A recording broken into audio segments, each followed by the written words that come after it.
Hey, we want to say thank you to our sponsors, Watchman Cigars, Red Hill Brewing, Crave Bath and Body, and Level Up Logo. Without you guys, this episode would not be possible. Oh, also, by the way, I'm not recording my Audacity, so that's fun. Let me go ahead and record. Hey, hello, everybody. Welcome to a brand new episode of the Southern Fried Philosophy Podcast, where it's our take on life, liberty, and the pursuit of gravy. I'm also in the pursuit of trying to find my voice. Hey, you guys are invited to come up on the front porch, grab a beverage, and set a spell. We've got a great show lined up for you as always. Our guest is Wendy McConnell. She's going to talk to us about understanding racism, so you'll want to stick around for that. Without further ado, though, let me go ahead and introduce you to our starting lineup. Magic Man is not available. He is doing some work stuff like, wow, look at you. I'm fancy. I'm doing work things. Work. So he's not available. And we do have Aaron with us, though. Good evening, Aaron. Hello. It's good to be back. Welcome back. I know you were gone last week. Where were you at? Last week, what was that? Oh, okay. That was not work. That was the other time. I was like, trying to remember. I wasn't feeling good last week. I had a really bad migraine. It's a CIA mission. It's a secret agent stuff. I think. Remember that show Alias? Yeah. I think that's what you are. Oh. I love that show. Got a lot of cool wigs on that show. Lots of wigs. You're right. I think we need to. I need a wig. Let's get producer Brian a wig for next week. Yes, I guess. That'd be great. Producer Brian, how you be doing? Or not how you be doing, but hello, welcome to the show. Thanks a lot. I'm glad to be here. Last week we did not have a show. I'll give it into that a little bit later on the show, but man, it's good to be back.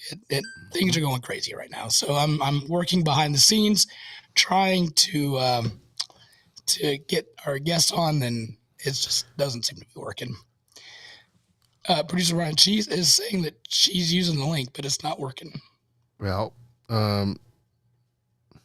okay. Can you send me the link? And yes, I'm going to send you the link right now. And because I'm using the one that we're going to produce while we're producing while we're going. Yep. Welcome to the Southern Fried Philosophy Podcast, where we just roll in here and push buttons and don't know what we're doing. Part of it is, we try to come prepared. We've been doing a much better job going forward, but it is just not working for us tonight. All right, let's see what happens here. Oh, I think because she's using Google Meet. Yep, that'll do it. You gotta get that junk out of there. Technology, folks. All right, so this is great. Hey, while he's doing that, Aaron, why don't you talk about our socials there? Okay. Yeah. You can find us everywhere: Instagram, Twitter, YouTube, Facebook. On Instagram, Twitter, we are SFP Radio. You can check out our website, sfpradio.com. Yep. All right. Yeah. That's I had it written down somewhere and I can't find it. If you get on our website, you'll find all of our socials. You can leave a voicemail. Yes. Have we had any voicemails, JT? No. We've had just Lee and Sketch are the only ones that have provided voicemails. Again, I don't know what to do with our audience. I've tried to pay you to leave a voicemail. I've tried to do everything I can. It's just not working. Money is not motivating. Yeah, I need to find what motivates our audience because I can't find it. I've tried T-shirts. I've tried money. I've tried whatever, and it's just not happening. So it's not fame either, apparently, because you get your voice on worldwide platform, right? Yeah, I mean, this platform goes worldwide. You could just call in and be like, hey, I own this store called Pizza Hut. Order a pizza and we'll play it. I mean, I don't care at this point. Pizza orders. That's what we need. What's your favorite We'll pizza take toppings, pizza guys? orders. Leave us a voicemail. There we go. What's your Chinese food that. order? Those crab rangoons.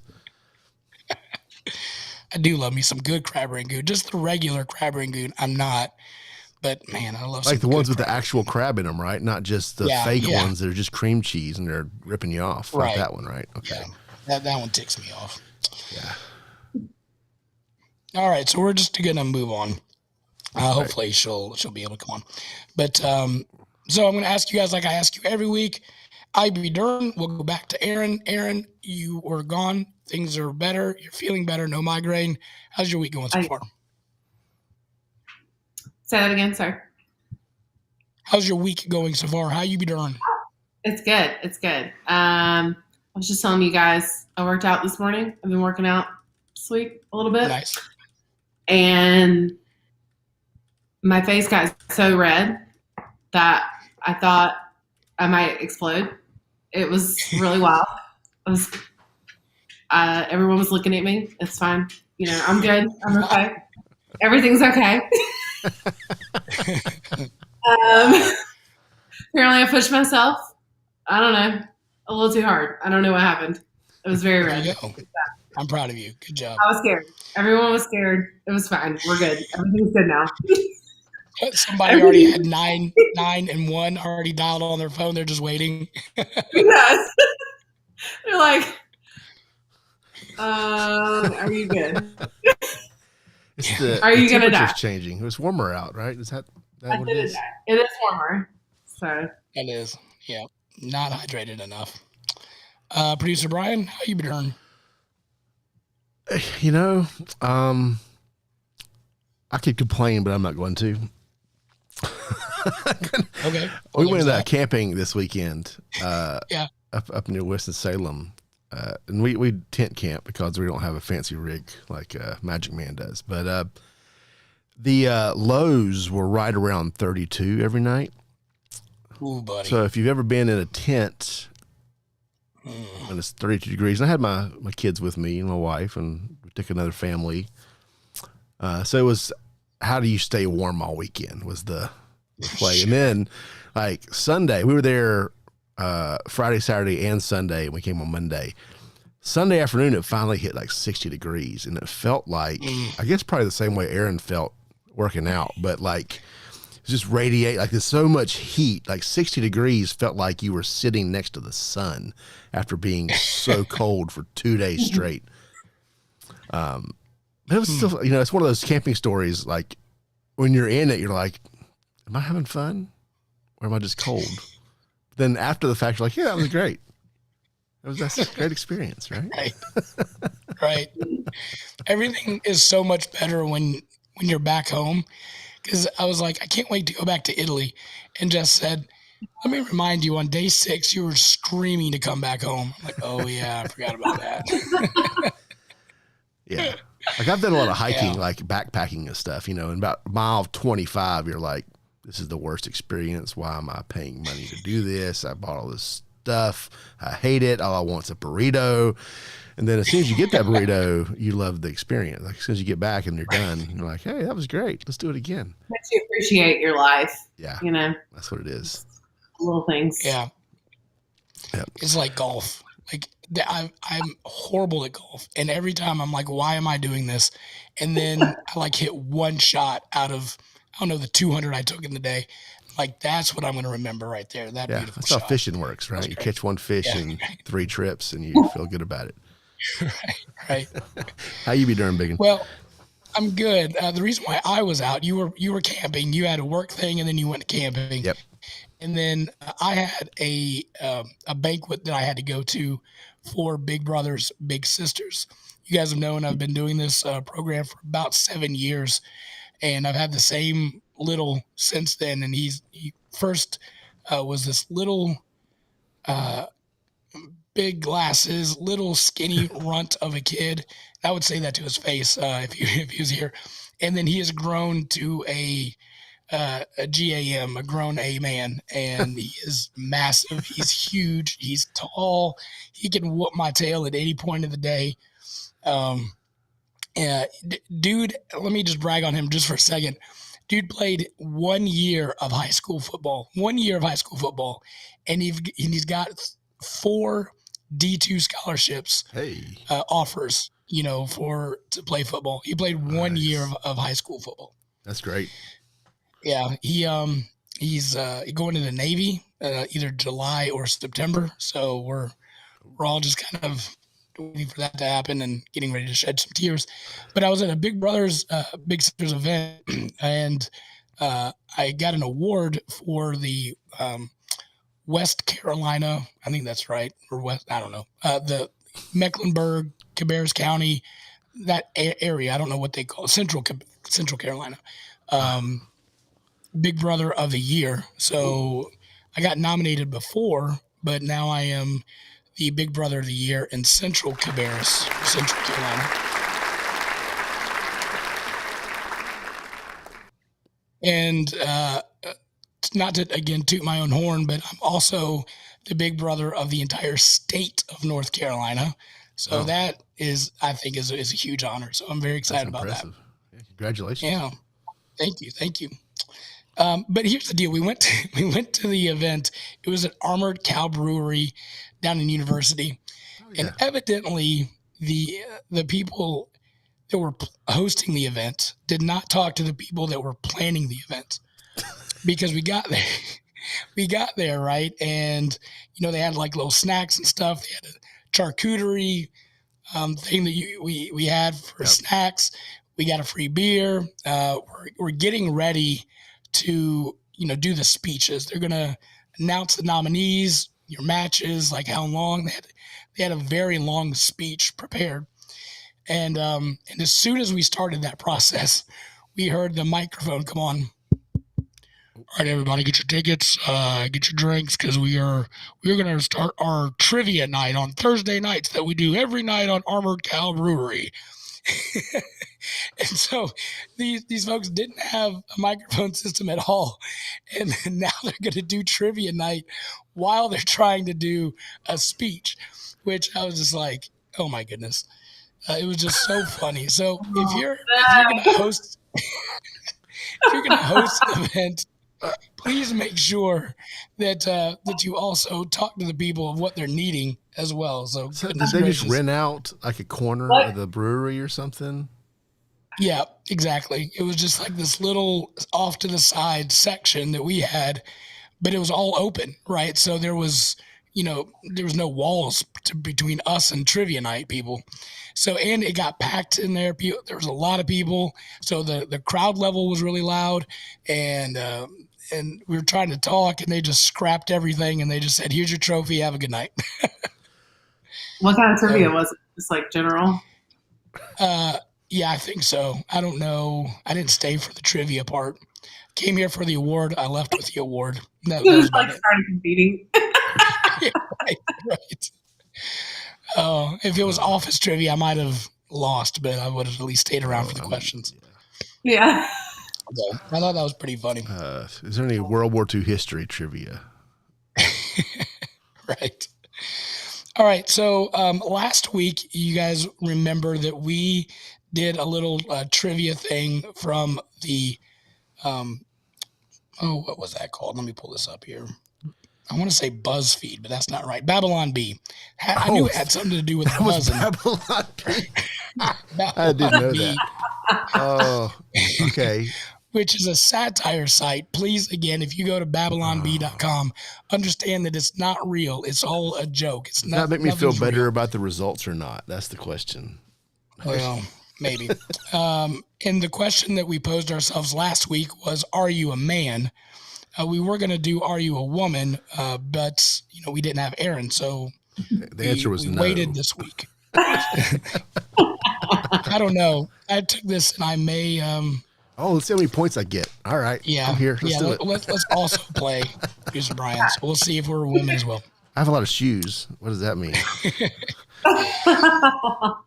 All right. So here we go. This is from Babylon Bee. 12 signs that you're looking for if you are a woman. Remember, again, it's a satire site. So, Aaron, here we go. Question number 1. Are you always cold? No.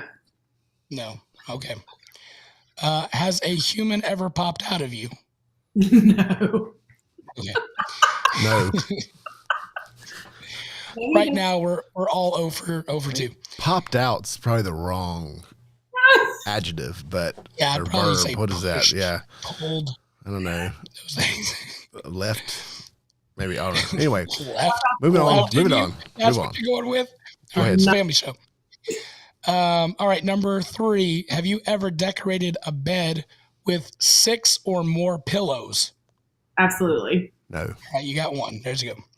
Can you tell the difference between cream white and rustic farmhouse white? Yes. Okay, we got 2. Okay. I could probably do Ryan? that. Surely. You can do that? Well, sure. One's whiter, right? Isn't the rustic I would, gonna have a I would little? think so. Yeah. Mhm. Probably depends on the region. What region are we in? With this What? farmhouse. Oh, South. Oh, I see what you're saying. Number 5, have you run into a curb in the past 24 hours? Be honest, Carol. Have you run into a curb? No. I have. Emotional, damn it.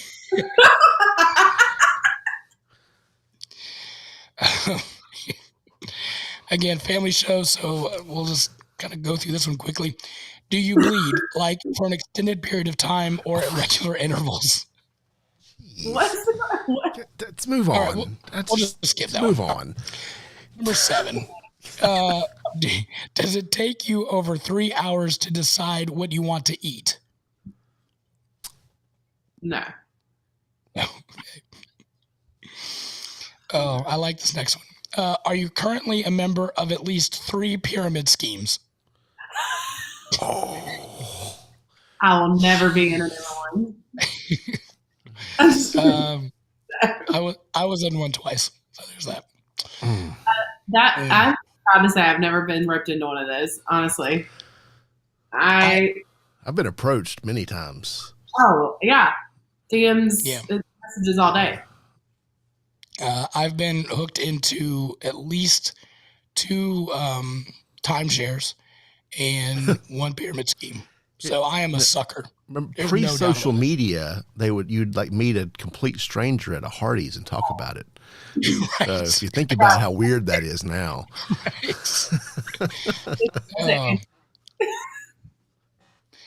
All right, here's number 9. Do you find simple movie plots hard to follow? No, Aaron, I know for a fact you're able to follow Succession, so I know that I can barely follow Succession. I told you about Succession. Yeah, no, that's a great show. Good show. Great show. Do you frequently describe your emotional state as fine when you are in fact not fine?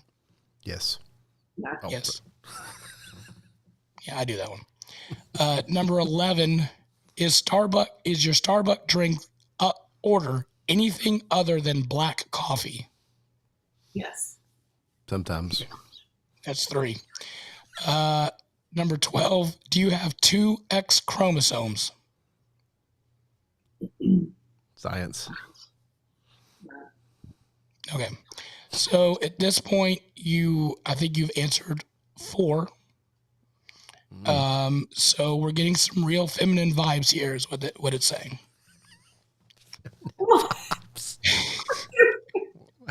Well, no, I'm sorry. You got 6. I'm sorry. Starting to look kind of likely that you're probably a woman. So there you go. You got 6 out of Starting 6 to out of 12. kind of Good job. look like a woman. Wow. Yeah. Bad news is I am definitely a woman. So there's that. The big and score higher. That's the question.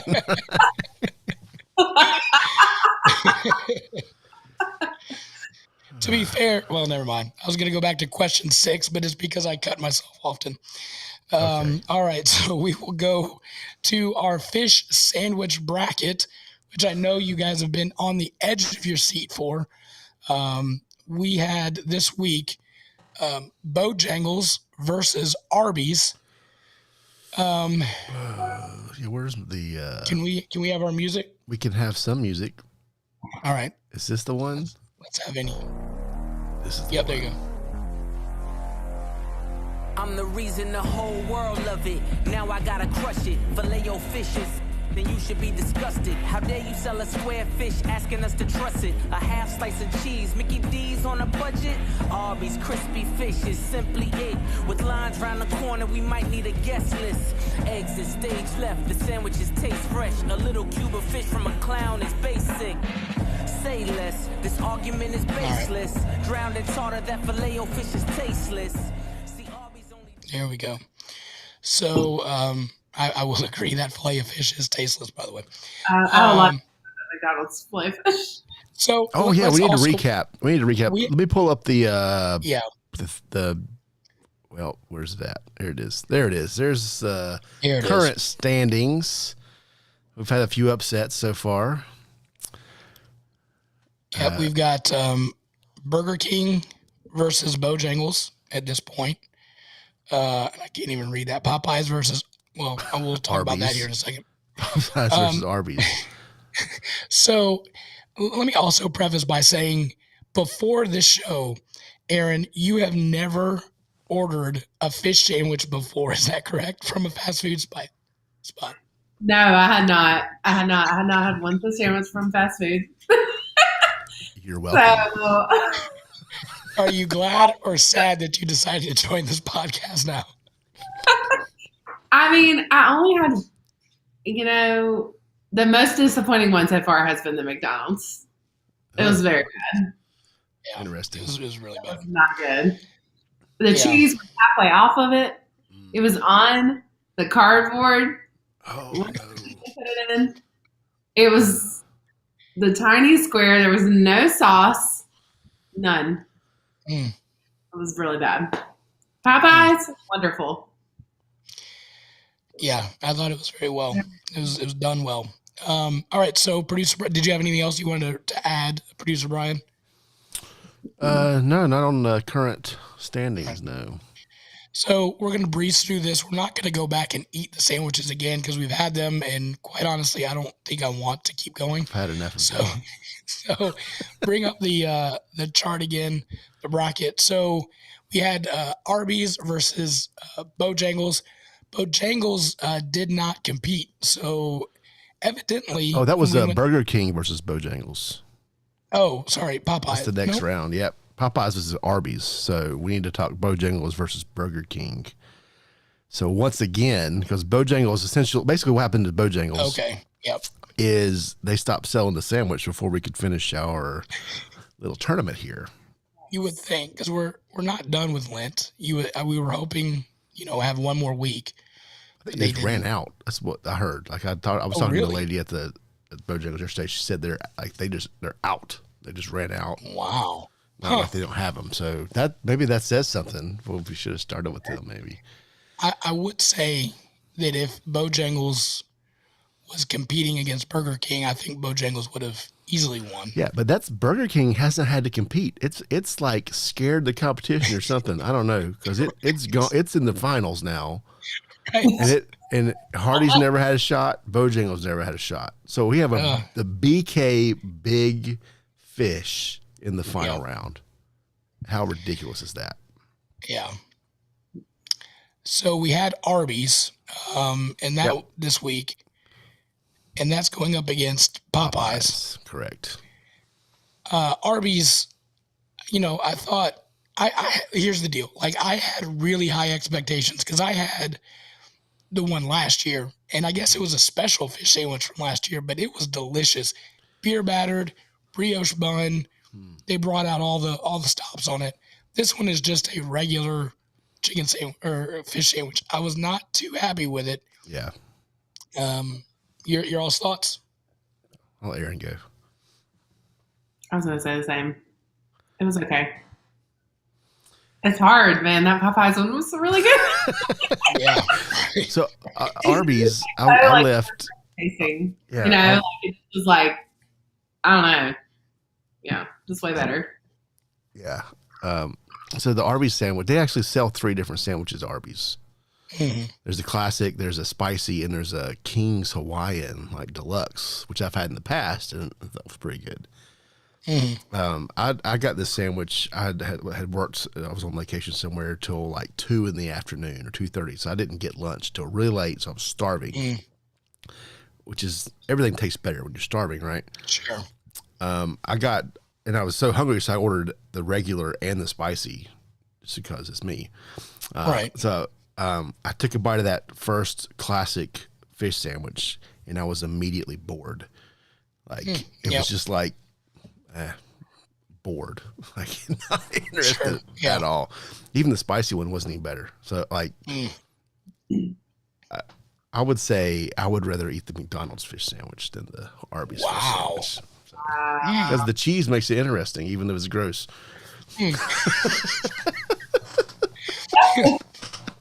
I don't think you want to go for your lunch as the most interesting option. I need a little excitement in my life, you know.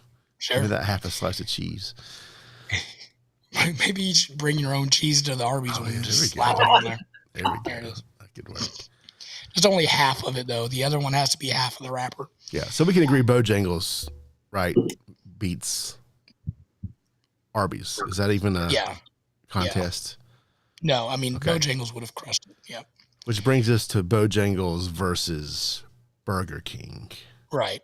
I would, again, because the competition is not there, we're going to have to go with BK, right? Because Bojangles. Well, they beat Bojangles, but Popeyes versus Burger King. I said the wrong thing.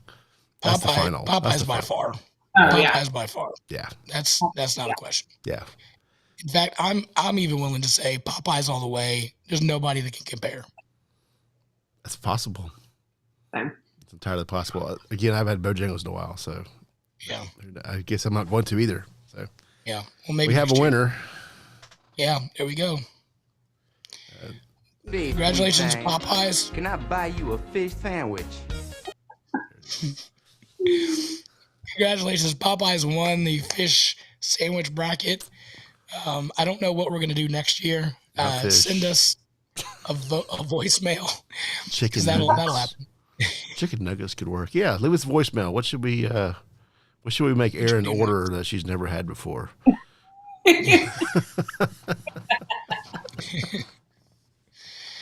All right. So before we move forward anymore, I do want to take some time and just recognize the late, great Gilbert Gottfried passing.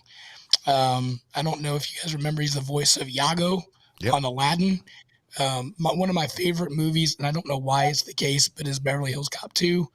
And I have his entire speech memorized. Okay. We can wait. Go for it. Oh man. Oh, don't let the fact that my door's closed dissuade you anyway from entering my office. He was a good actor. I liked him as a comedian. He was a little, dicey and whatnot, but I always liked his voice. I always thought it was great. The Aflac Duck, he also did that one. All right. Yeah. But he also joins Louis Anderson, Bob Saget, and Norm Macdonald this year as comedians that have passed on, and evidently Will Smith's career. So it's been a rough year for comedians. But Gilbert Gottfried was classic. Yeah, very unique voice. Like you always knew his voice when you heard it. Yeah. Louis Anderson. Those are like really distinct. Absolutely. You could probably say about even Norm Macdonald, all of them, all four of those guys. you hear their voice. Norm Macdonald had a unique cadence. Like you knew it was him just by his cadence, and his comedy was very unique as well. Just again with the cadence and how he delivered jokes was good. So, all right. So let's go to some wacky news brought to you by Level Up Logo. If you need quality shirts, gear, it's summertime. You guys need new shirts, custom logos, whatnot. Go hit up my man at leveluplogo.com, and Eric, he'll get you some cool gear at an awesome price. So check out leveluplogo.com. Producer Brian, you have a story that you want to share with Erin. Yeah, well, I've been saving this one because I'm curious about her perspective on this. So I've had this in the hopper for 2 weeks. Whoa. And I'm hoping, I think she might be, I don't know if she's a unique voice. But I'm really curious to hear what you have to say about this, Aaron. So There's no Gilbert Gottfried. yeah, Gilbert. No comedians were harmed in this article here. So this happened in Florida. Guess, surprise, surprise. But Always Florida. Florida doing Florida things. So a woman named Nicole, it was a victim of a catfishing extortion plot. There was basically a picture of this, really good looking man that was floating around Florida for this catfishing scheme. So, basically they were, trying to get married or whatever. So she got scammed, this guy's face, but, not long after she got scammed, this guy named Marcus showed up on her WhatsApp account. Oh, this is something else. Hold on here. Okay, they figured out it was a fake photo, because that happens with pictures all the time, right? Threatened her, demanded lots of money. Let's see. Where's the fun part? All right, I'm just going to read through this because it's very complicated. All right, this twisted love story began when the mom of two from Palm Beach began casually chatting online with a person named Marcus, who sent her a private Instagram message last November. After several tame exchanges, Hayden was the woman said the handsome suitor suddenly escalated his pitch, telling her she should get married and spend Thanksgiving in Florida. She's at that point, she knew it was some kind of scam. They barely knew each other, so she just blocked him. But he soon showed up on her WhatsApp account and threatened to post Photoshop nude images unless she paid money. So when they were still talking, she had sent a picture of them on the beach or something, and that's what he was using to manipulate there. The extorter even threatened to harm her children if she didn't comply. So, very dangerous.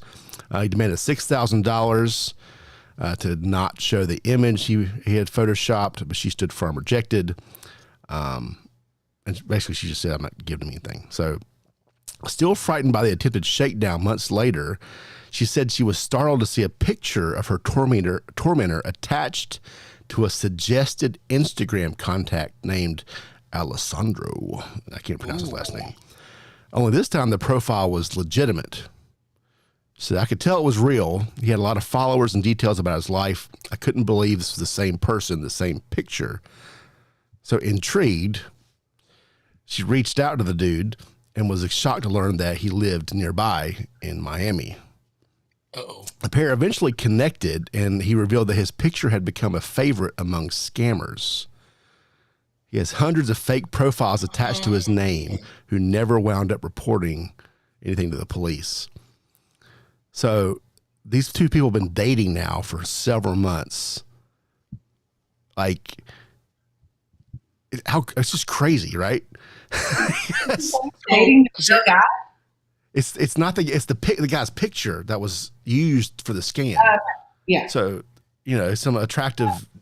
I got confused for a second. She's not dating the scammer. Yeah. She's dating the guy whose picture was used to try to extort money from her. Right. That's good. Yeah, he said they've been out to dinner and had angry women come up to him, and they complained that he ghosted them, and maybe some of them actually paid money, to the profile. So he's in, has some baggage from all this stuff going on. Wow. It would be a plot twist if he was the original scammer. Oh, That would be the plot twist. Right. What if he's a real guy? Is the real scammer? Yeah, Don't. that'd be crazy. Yeah. Pictures just being stolen. I don't know. Would you date a guy like that? Would you date the guy? Would you if you saw him? Yeah, see the picture. Would you go after approach to someone who had, whether it sounded real or not? That's the question. Would you? You have two different. Okay, so Sorry, Megan, you asked your question. I was gonna say, would you date the guy? Using his picture, would you even have contact with him? Would you just write him off, or would you actually fall in love with this guy?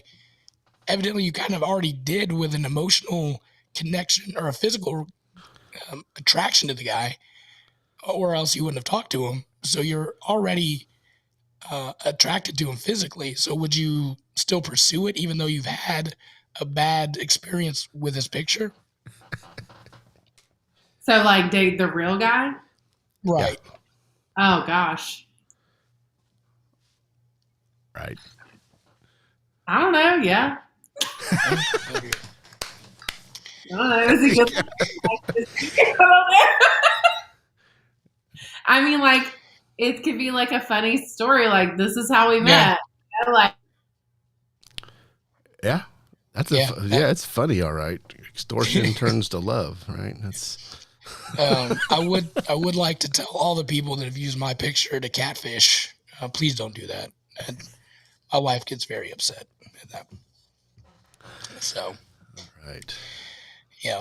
All right. So let's go ahead and we'll move forward. Erin's frozen, by the way, on the screen. She looks very I happy. see that. She's very excited. Yeah. So we'll go ahead and bring on our guest, Wendy McConnell. She is an organizer and trainer with the Racial Equity Institute, REI. She has a Bachelor's of Arts degree in sociology and a minor in communication studies. Based in North Carolina, she serves as an advisory team on racial equity in Cabarrus, catalyzing change Cabarrus, as well as Race Charlotte. She's a guiding force to both broaden societal racial consciousness and understanding the structural racism for the purpose of achieving a society. Wow, this is a long sentence where outcomes can not be predicted by race or ethnicity for the benefit of all. I should have read that way before coming on the show. Wendy, thank you so much for coming on. We have got a lot to dive into, but again, thank you so much for coming on. It's a pleasure. Thank you for having me, JT. It's wonderful to see you again, although on digital media, but it's great to see you nonetheless. I'm just really excited. I am shocked to find that I am 50% female. Oh, wow. Yes, 58% female, and I'm really excited to try the BK Big Fish.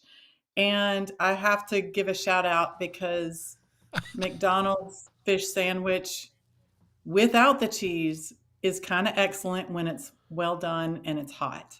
I gotta say, Wow. I know I heard the song; it was fantastic, but I have to digress. It's a good sandwich. Well, I think Anyway, it's the a winner, pleasure. the winner was Popeyes. So please make sure you try the Popeye sandwich. We're not getting paid for that, but that is a good fish sandwich. Excellent, excellent. Wendy, tell so again, for our listeners, we're starting a new series in the pursuit of racial understanding. And I think, again, I just want to reiterate for our listeners and for those that are watching, I just really want you guys to understand that we on the show love to hear different ideas, different points of view, and like to have conversations about topics that really do matter. And in this instance, I lean towards the side of Wendy with understanding racial issues, and some of our listeners may not.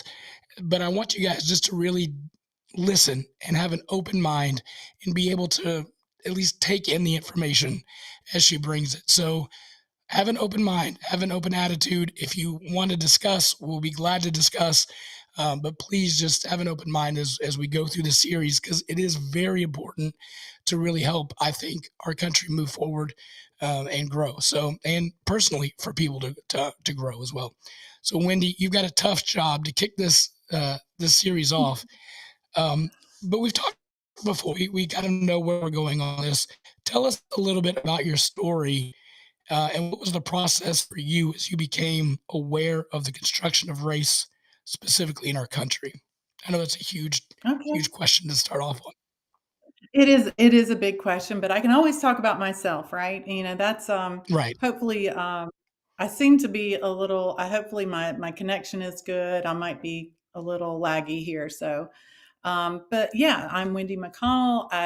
Thank you for the introduction. I am living in Cabarrus County, home of the Sugary and the Catawba. nations that live here and all over the United States. So I'm just really excited to talk about this topic. I think it's super responsible for you to bring this topic to the forefront of your audience, because it is a big issue that affects every single one of us.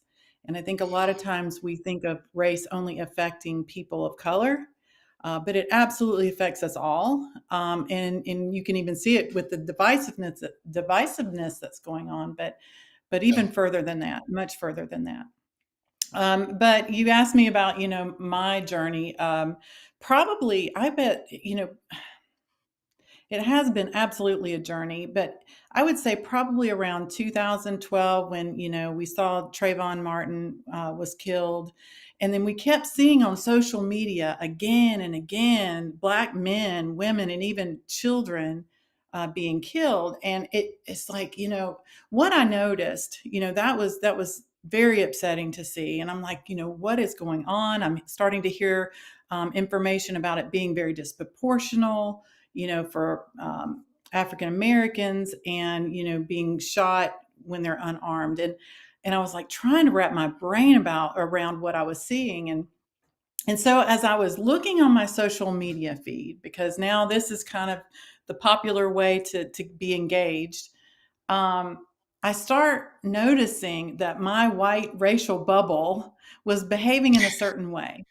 And they were behaving in a way that was, one, either vitriolic, a reactionary to what they were seeing in the news and what have you, in social media, or and they were also silent.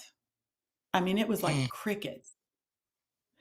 And I was like, what is going on? Why are we not standing locked in arms with our brothers and sisters of color?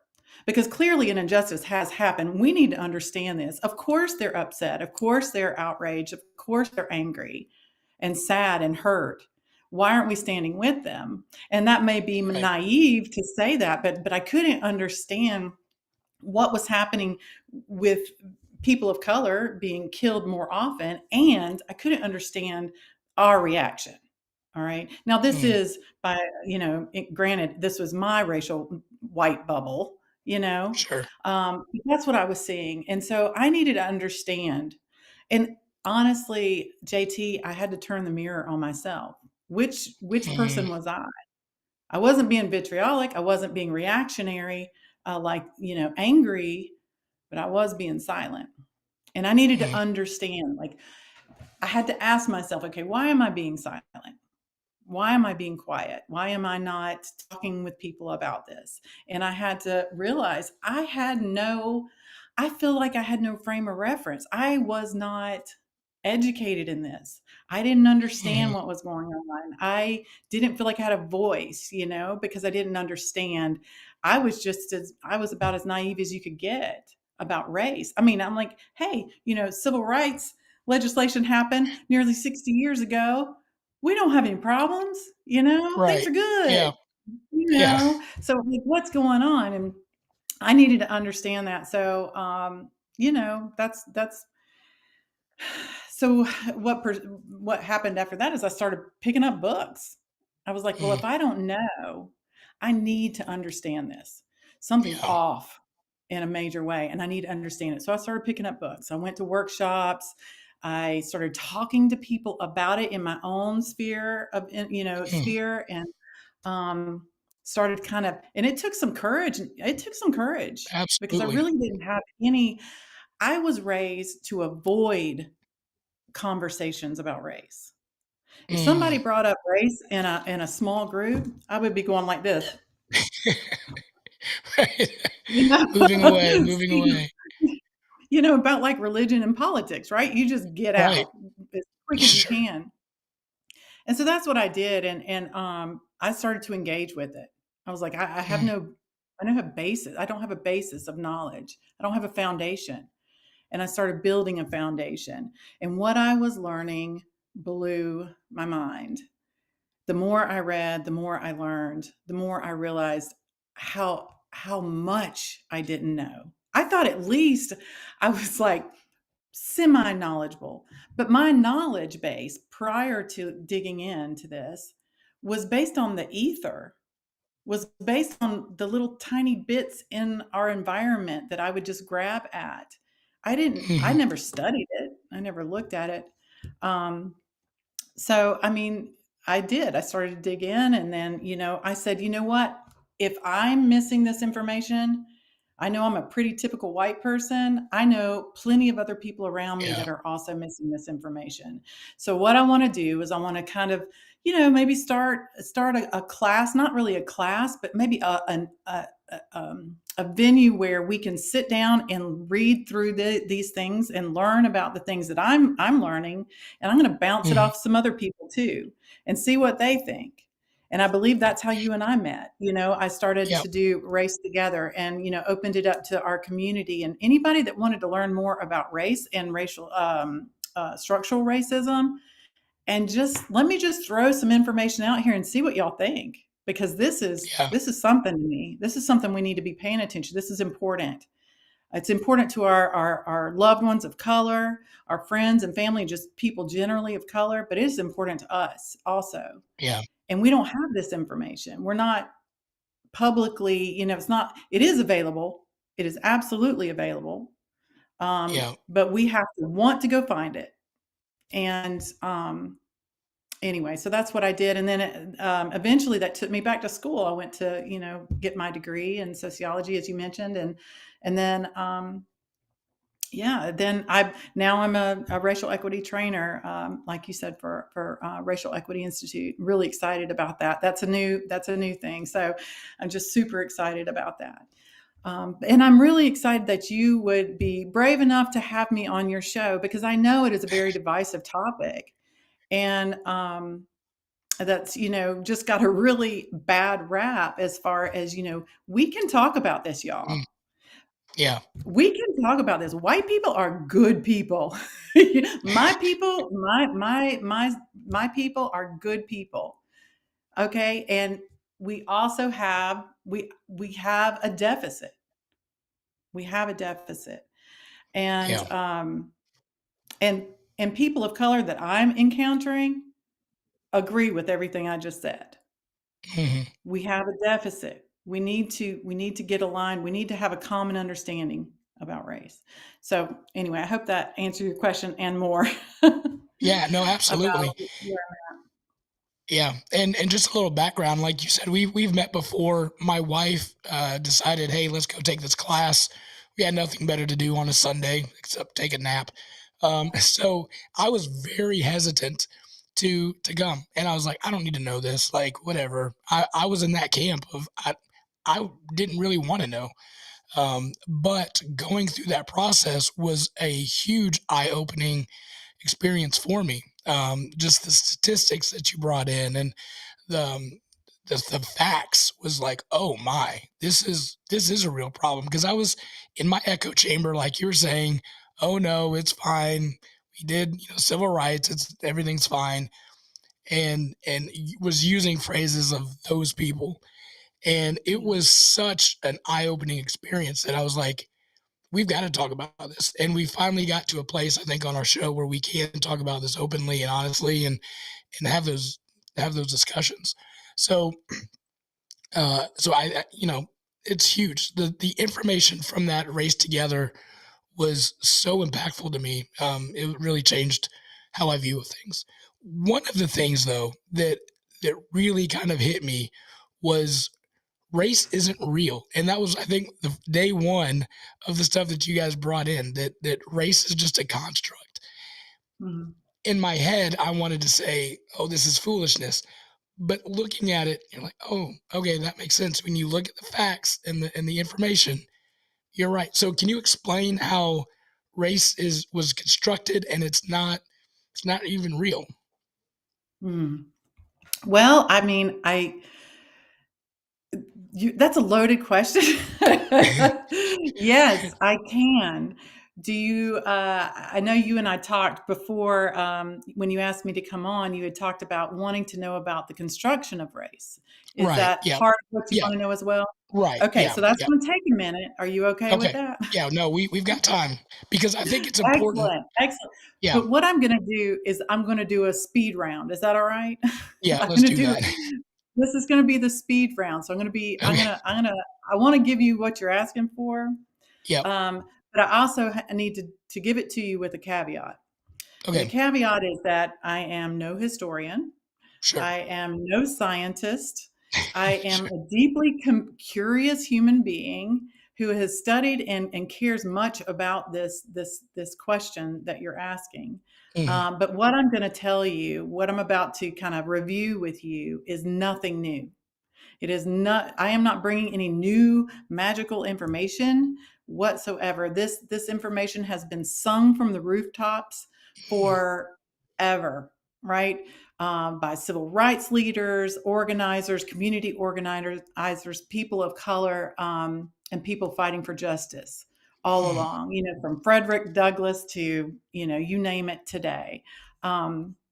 And the information is available to us all. I mean, I encourage anyone that is hearing me, talk about this, to please find sources, find sources that are vetted and approved by civil rights leaders, and research this. So whatever I tell you is going to cause you to have more questions. All right, whatever I talk about Okay. tonight will cause you to have more questions. No question about it. Just make sure that when you do your research that it's valid and reliable, and and certify and clarify what I say. But I'm going to jump Sure. in. I'm going to jump in. All right. Here we Many go. people are Speed curious round. about this. Some people don't even know to be curious about it. Actually, we are all affected by it. So, and I can tell you about the oppression side when you talked about not percentage, but statistics and facts and stuff like that. And I'm not going to jump into facts tonight, but the outcomes for people of color are abysmal. When you think about every indicator of well-being, people of color, Black people in particular, are having the worst outcomes, while white people are having the best outcomes. And then others are just in the middle. Okay, falling in the middle, whether it's infant mortality rate, whether it's deaths due to diabetes, hypertension, heart disease, unemployment, education. It's in every system. It's not just in law enforcement, like I brought up before. It is in every system: healthcare, housing, your wealth gap, and Sure. and so these outcomes are real, y'all. These are real, and they're impacting Mhm. people every single day, and reducing lifespan and whatnot. So we have to consider that. So yeah, why is this still happening since the civil rights legislation? And and to be clear, white people are also affected. I need Mhm. people to hear that, because we truly, truly are. And I know that the heart of white people, as soon as they find out what's going on, that they're not going to stand for these inequities. So that's why I'm here tonight. So I'm excited to Sure. tell you. So what is this Yeah. race thing about? Where Yep. did it come from? If it's a construction, what does that even mean? And just in a nutshell, the Human Genome Project settled this for us in about 2003. I think they finished. They were sequencing our human genome, our DNA, and they did it from top to bottom. And they said there is no marker for race in our DNA. Period.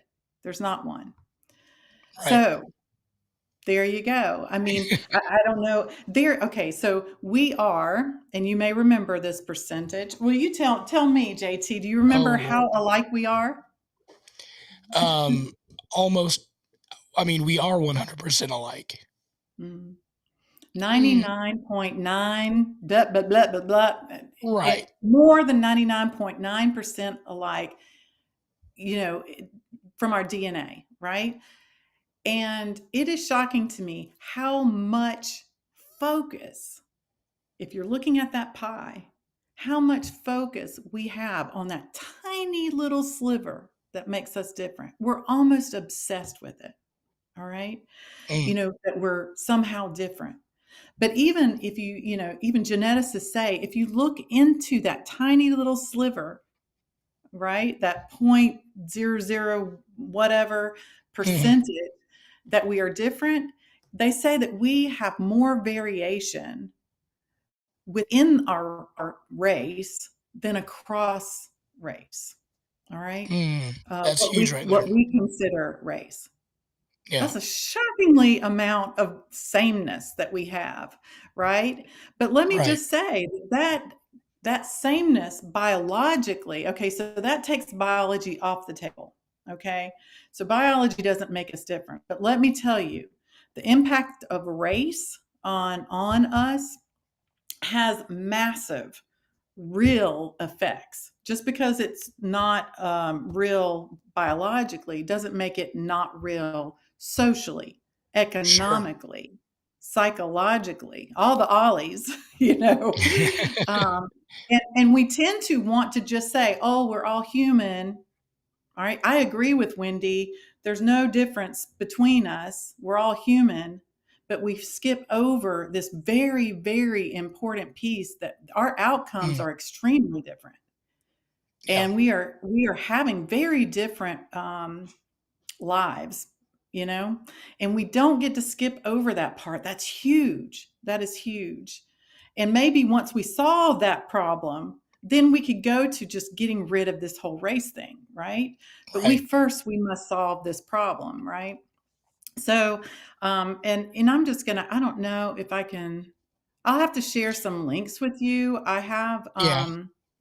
I have a link from the NIH, the National Genome Project, that kind of states that about race. But anybody can look up the National Genome Project and look up their statement of race and read that themselves. And I can provide those links later if you want me to. But so just to get to the construction part. So now we know biology is not a factor. Where did it come from? You know, we should definitely be curious about where, why, who, what, how, all those questions. If race is a construction, when was it constructed? And I think that's what you're asking me to go through. So Yes. This is the speed round. Okay. Okay. So we're going to start in 1607, Jamestown, Virginia. And the reason we start there is that is the first successful colony that we have that really takes off, right? And the story of race, y'all, is the story about labor. It is about labor, believe it or not. Jamestown, 1607, was a socioeconomic and geopolitical strategy. All right. It was a project.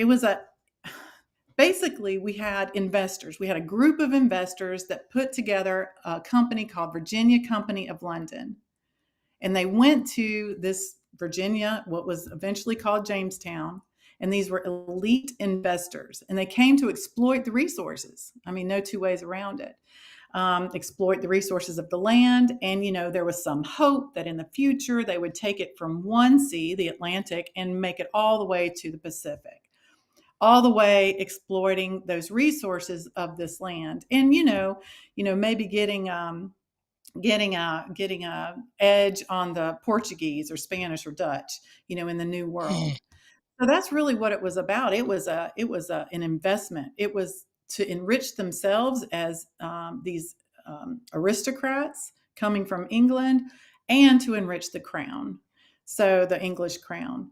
So when they got here, they encountered indigenous people. We all kind of know that, right? The indigenous people were here, and we came as English people. We came with, and I say we because I'm still learning my ancestry, and I'm finding out all kinds of interesting things about. I just learned that one of my ancestors was in Jamestown. So this is really interesting to me. Yeah. So we came with a lot of paternalistic assumptions. Go figure. We came with a lot of paternalistic assumptions and this mentality that, these indigenous people are going to want our clothes. They're going to want our religion. It's going to be awesome. They're not going to resist us at all, wanting to encroach on their land. And that's just not how it went. It started out kind of okay, but then, those assumptions and those behaviors really kind of caught up with us. And so ultimately the strategy in Virginia, or in Jamestown, Virginia, to do with the indigenous people was extermination. That was the strategy.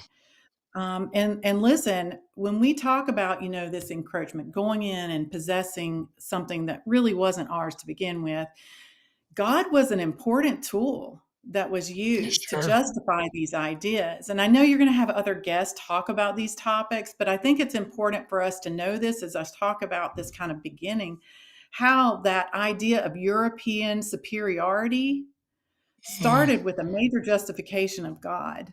And, yeah. all the oppression was signed off using that justification and, giving us this divine right. Like, that's Right. big. That's I'm powerful. glad. Like, I'm glad things if have God is changed so telling you, much. yeah, if God's telling you, We still do that you're today. the best, go ahead. I was just saying, I'm glad things have changed, but we still do the same thing today. Like we say, "Oh, it's God's telling me to do this," and it impacts people negatively.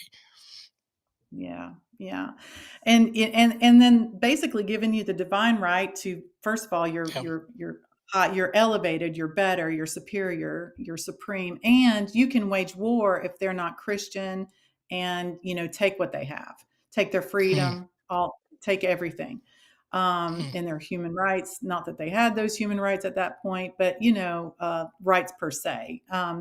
But sure. yeah, the papal bulls, these papal edicts, and later the doctrine of discovery we see and manifest destiny, we're all doing the same thing. So that's important for us to keep in mind. But at this time in Jamestown, Virginia, we race did not exist. Race was not a thing. We were not identified in that way. We were identified by Mm, geographical location, where we came from geographically. We were identified by our religion, maybe phenotypical characteristics, like skin or hair, but not nothing was like, there was no hierarchy at that time, sure. and we weren't Okay. using race as an identifier. But what we do know is that the labor source that they were bringing in, because these elites were not interested in tending the land. Let's just say that was not their way. They were not interested in work. Okay, they were just interested in making money and accessing those resources. So they had to bring indentured servants along, and those folks generally were European and coming from debtors' prisons in England, because often they were criminalizing poverty in England, and some people were forced, and some people were invited or kind of enticed to Yeah. come Right. to serve. Usually a contract for indentured servants would last anywhere from 4 to 7 years, something to Mm, that degree. And listen, conditions were horrible. It was a mess. It was horrible, and mortality rate was huge. I was just reading last night how as soon as they would bring them, I think they were doing a kind of a census every year, and I was just reading one census was like 1,800 people came this year. 1,900 people died this year.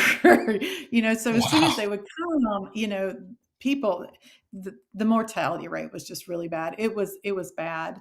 They even called Mm, it seasoning. If you made it through the first year, you were seasoned. You mm, might like high survive, school. maybe.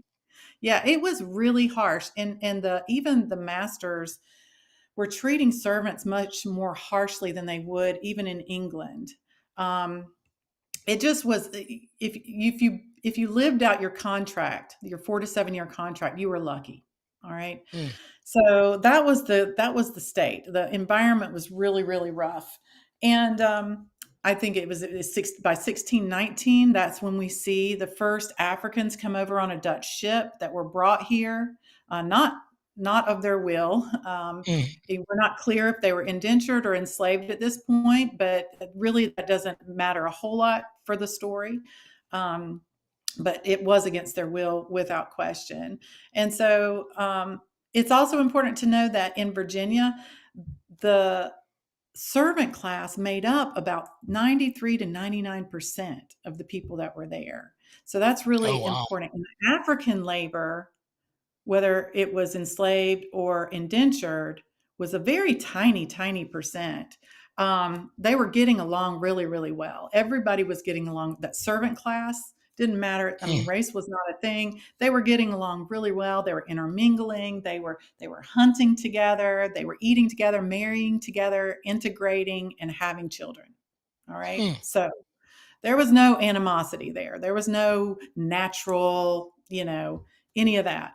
But the problem here was there was a really large population of disgruntled labor because your masters are treating you poorly. The conditions, just the general conditions, the weather, the land is difficult, and they're on the edge of revolting, and they have nothing to lose, right? Because nothing is going well.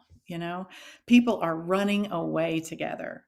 And that's important for us to know. The Virginia elite they see it coming. There's going to be a rebellion.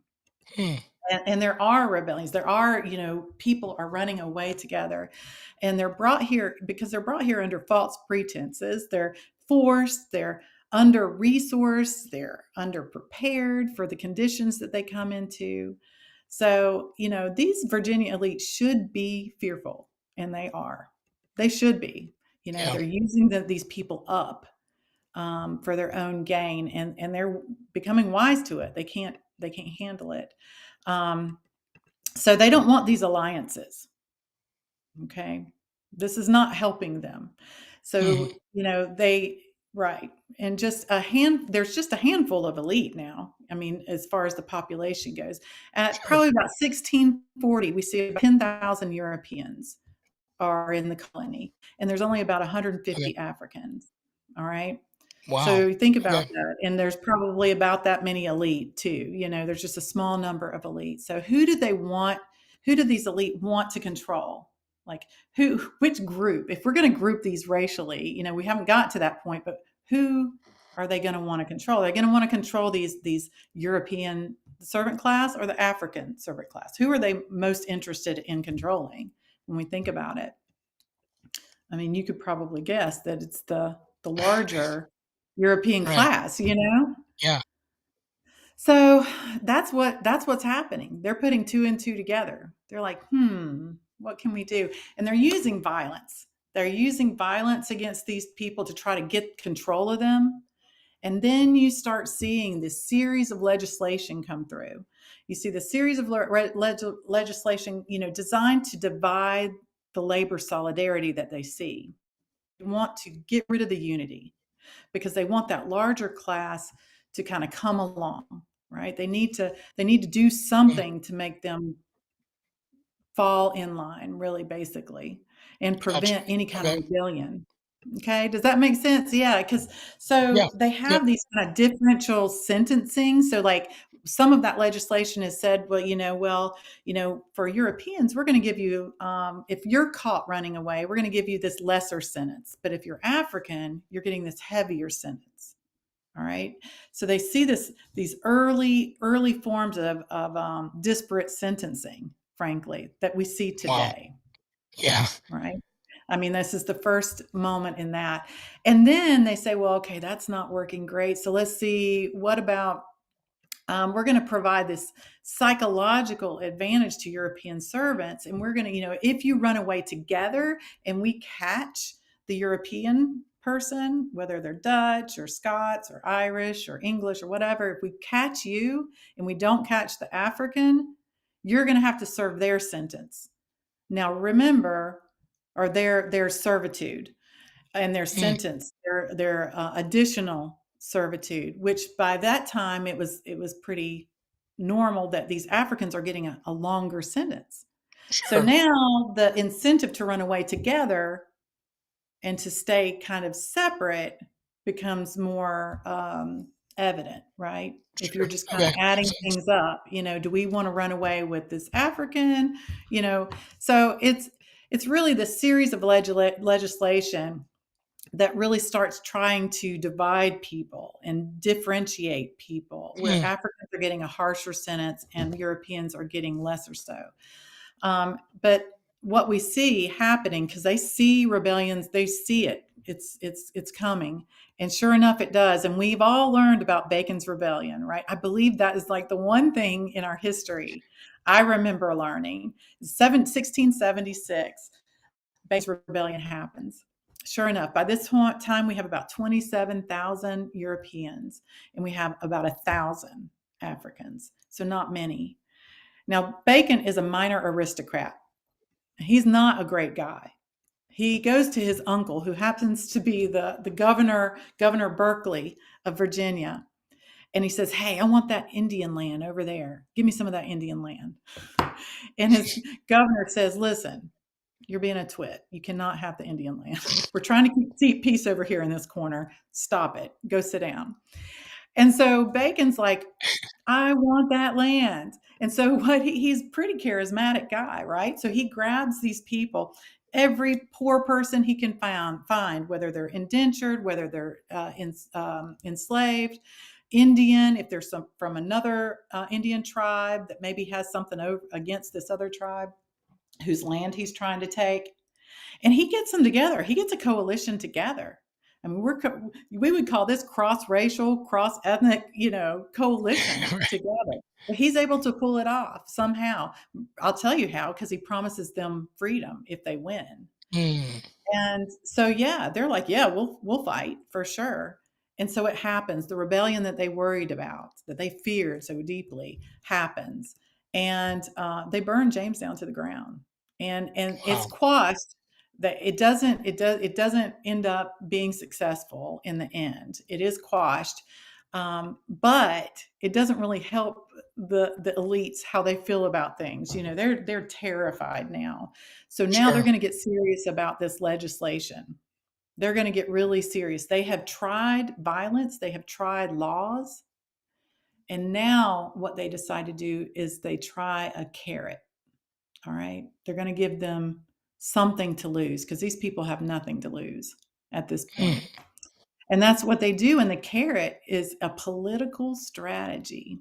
All right. It's a strategic strategy, an economic strategy, if you will, to hang on to being able to access and take all the resources out of this labor class. All right. And so that's what they do. That again, at this point, I think the European labor class was about 93% of the population. So who are they trying to control? It's the poor white labor class, but that's not white yet. It's still European. But the status gap between that servant class and the elite was huge. It was a huge gap. We have many, many poor people. And to keep that largest group in line, they offer them an all-class collaboration. They say, you know what? You come on over here with us. You be part of our collaboration.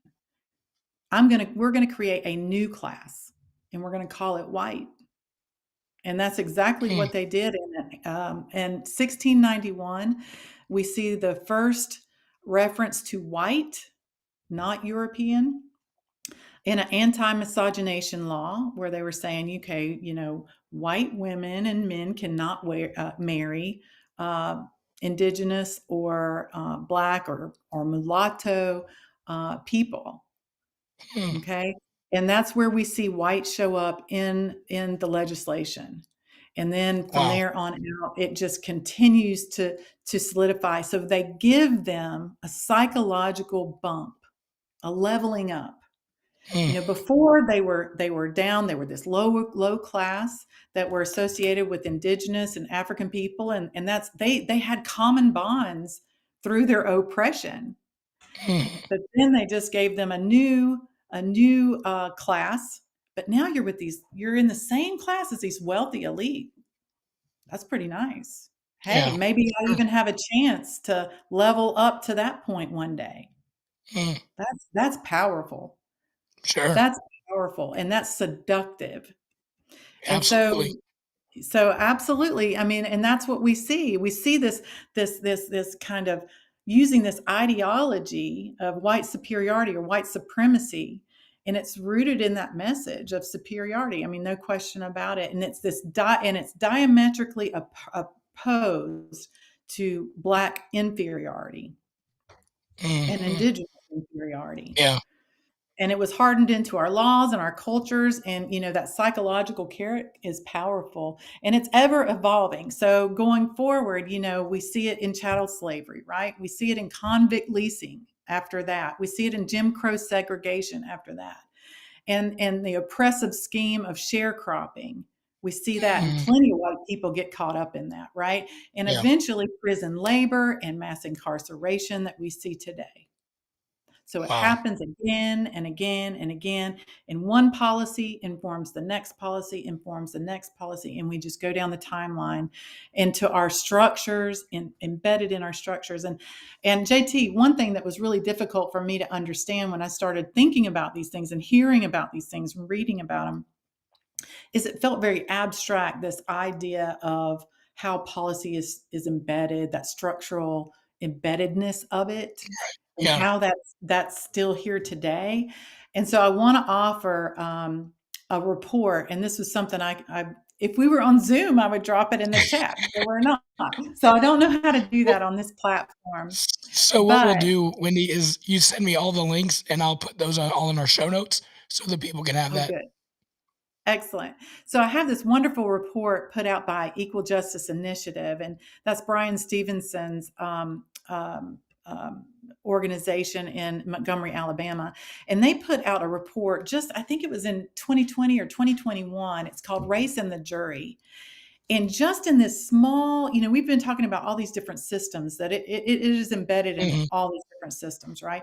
But in this small part of our justice system, he goes through this whole, this legacy of how it is embedded in our structure, just in that one piece of our legacy, in the jury, in our process of the jury. The one way that we can be involved in our justice system as citizens, ordinary citizens. And so I'll offer that. I'll make sure that you get that so people can look at that report, because it's really powerful, and it helps us kind of take that abstract idea of how it is embedded and gives it kind of some life and understanding. So social construction, it absolutely is made up. Race is made up, absolutely. And it is real. It is, like I said. Yeah, and let me back up on that with saying that race isn't real. Just the idea that there's a difference of race, that part is very not real or minimal. Don't back up. Don't back up. That's absolutely true. And it is also very real. I'm very not postmodern because I'm very either or. I'm not both and. So it's hard for me to say this and that, or two different diametrically or two different oppositions. So I really appreciate you saying that, but understanding race requires you to get better at that. Absolutely. It requires you, because throughout, you will find these diametrically, how can we have all men are created equal and slavery at the same time?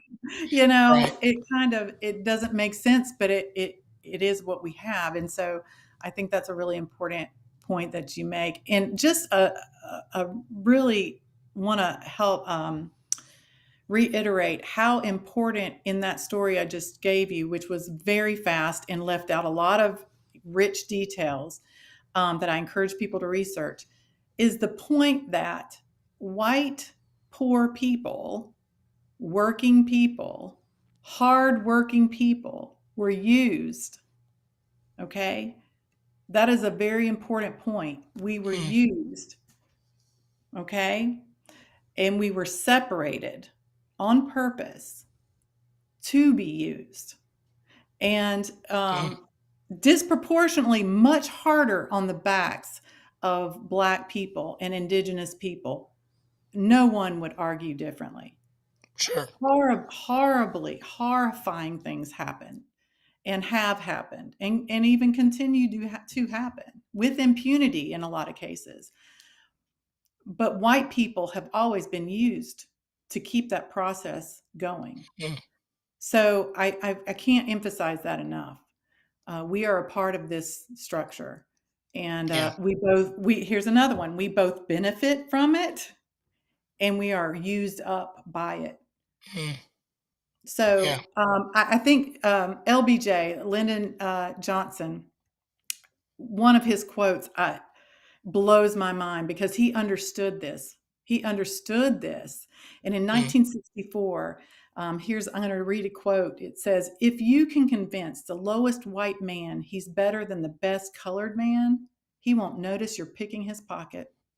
Hell, mm, he'll give you someone, hell, give him someone to look down on and he'll empty his pockets for you." wow. Oh, That's Mm, powerful. yeah. And I do not like to Emotional be, damage. I do not like to be had. And when I Sure. started learning this information, I was, I know this is a family podcast. I was pissed for, let's just say I Sure. was mad. Yeah. I was mad for a minute, but that's okay. Feeling something is okay. Feeling Yeah. angry about this is okay. And then I started, okay, how can I put that anger to use?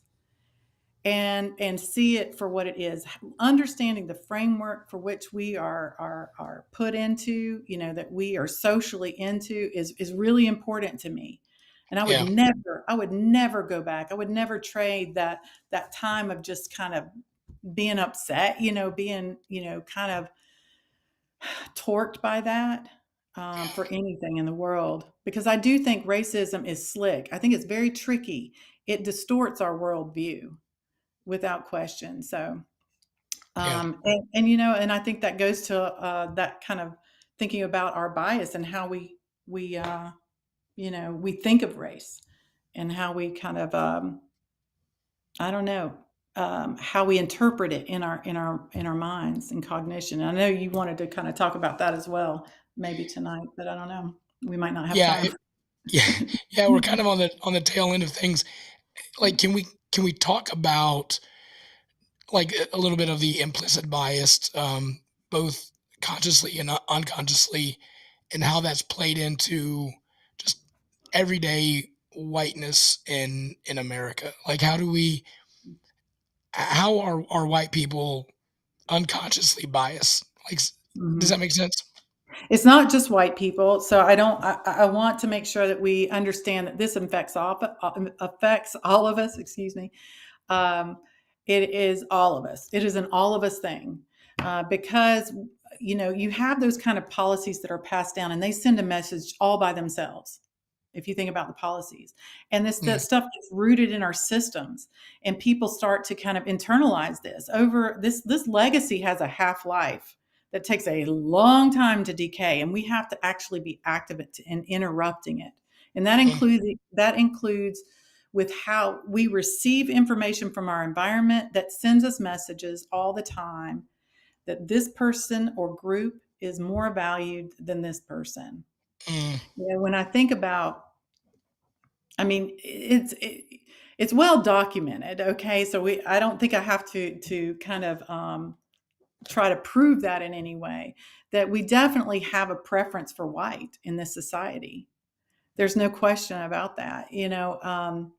And the idea, if you think about this white superiority and white supremacy that kind of came along from these policies, from chattel slavery, from racial segregation, and all of this, doesn't just go away when you make a new policy, right? That is race neutral. right. That's not true. And how that parlays into today's terms, that thinking, that ideology, it parlays into the 21st century with not even explicitly thinking or saying these things, but just thinking, or kind of having a sense of, well, white people just work harder. Well, they just understand things better, or they're more innovative, or Mm, they're in a better position to just kind of understand the world a little better. That's kind of how there's that sense of yeah. things. And it's not ever anything you might necessarily think out loud, or even Yeah. certainly say.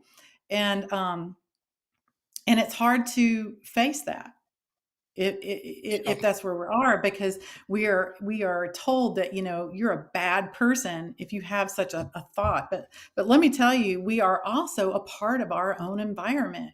We are exposed to this stuff all the Yeah. time, getting certain messages or signals.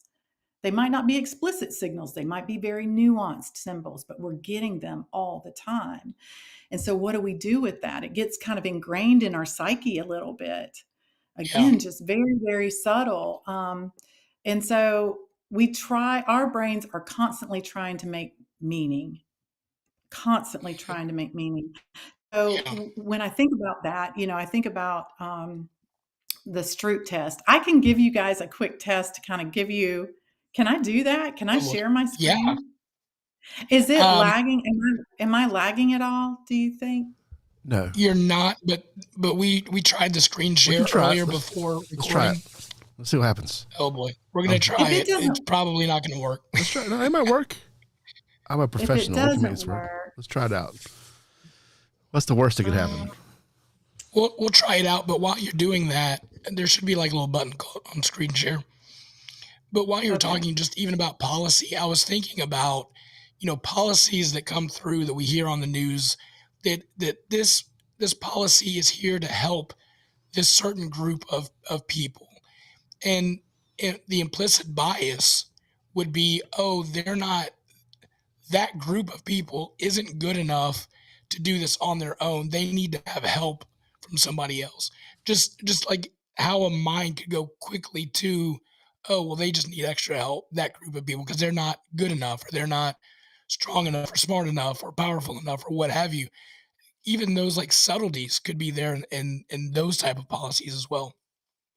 Yeah, certainly that kind of paternalistic, kind of like going back to those Virginia Yeah. elites that were just Yeah. like, oh, they're just going to want, if we just give them a little bit of, what we have, not Yeah. even tangibles, but just like, I'll teach them to be more. I honestly remember thinking that myself. There was this, I can't remember. I mean, in my mind's eye, I don't even remember what the situation was, but it was this young child. He was a Black boy that was in need of some services or whatever. And I remember thinking, if I could just teach this boy to be more like me. That's horrible. Oh my Yeah. God. Yeah. I could tell you a lot of other embarrassing things. Let me just say, I did try Sure. to share my screen. Are you all seeing it? I'm not seeing it. Nope. Okay. I'm not getting it. So Right. we will just not do that. Okay. I will provide, well, I don't think that providing this link is going to help you at all, but okay. So let's think about this. That does kind of change things. Okay. So Yeah. I'm think sorry. I thought we about had that capability, but it didn't.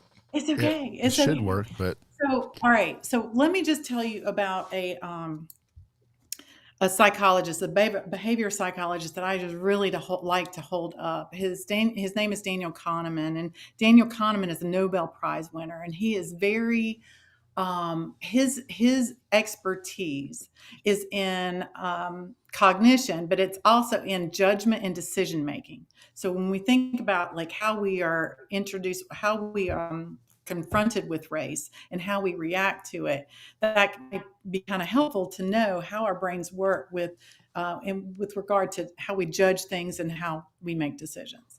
And so that is the guy whose name I would like to hold up, is Daniel Kahneman. And here's his book. And since I can't show you, I have a few slides, but I'm going to show you this book. And I want y'all to laugh because this is what my dog did to this book. He ate Oh my. the cover of my book. Huh. So maybe if I give you the little Thinking Fast and Slow is the name of this book. Daniel Okay. Kahneman. It is a slog. It's because a psychologist wrote it, who is at the top of his game. It is rough to get through, but what he does is he gives us a metaphor that's really helpful. And the metaphor is how our brains think. We think in two fundamentally different ways. And he says we have a system one, and he said, now literally it's not this, but this is a great metaphor to think of it. We have a system one, and our system one basically happens to us. It's kind of without our permission. If you think about it, it's that very fast way of thinking about things. If I threw up a picture, excuse me, if I threw up a picture of someone laughing, and you would have a thought right away. Or if I threw up a picture of somebody that was mad, you would have a thought right away, "Ooh, they're mad." Or if I threw up a picture of Mhm. someone with a crazy hairstyle, you would think, "Lord, girl." You know? I mean, so you have a very fast response, right? And it's unconscious. I mean, Mhm. you might not even think about it or, "Oh, y'all, can I pause for just a quick second? I wanna grab something, just 2 seconds, just like a second and a half." Yeah, sure. Can I do that? Yeah. Just Yeah.